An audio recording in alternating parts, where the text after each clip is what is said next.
Anyway, let's get into it. So Jadon Sancho, we don't even have to have this from, we don't even have to say where it's from. It doesn't have to be from The Athletic, the Manchester Evening News, the Telegraph. It doesn't have to be an official statement from Manchester United. We are tapped into this, and the reality is Jadon Sancho has withdrawn, deleted, whatever you want to do. There was a pinned tweet since last Sunday that said he was a scapegoat, that he has trained well, that he's not going to put up with lies about him.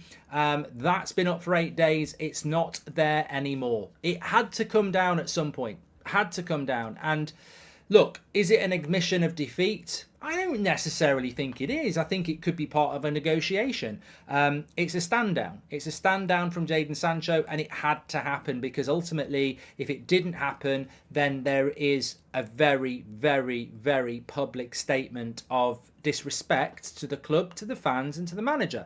So I applaud this from Ten Hag, from the club, from Jadon Sancho. Somehow, it's taken them 8 days, but they've got to a point of that being deleted, which I think has to be a positive. Where it goes from here, I don't know. I would imagine the conversation has been something like a bit of give and take. You give us this, we'll, and you can take that down. I don't necessarily think Jadon Sancho said after 8 days, I've made a massive mistake, please let me play again.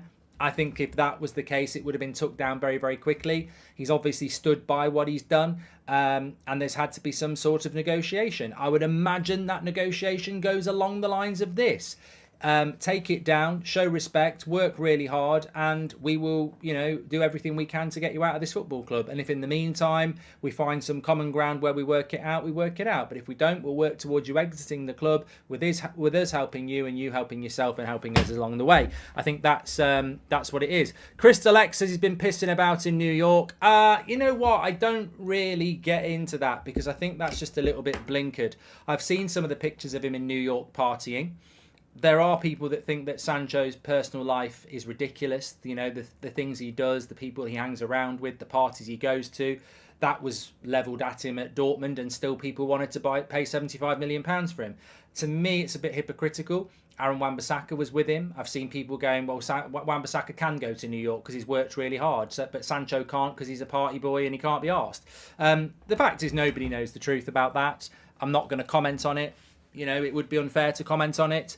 And at the end of the day, some people want to play golf, some people want to go to parties and listen to music and, hang around. Doesn't mean they're drinking. I don't really have a problem with it. I really don't.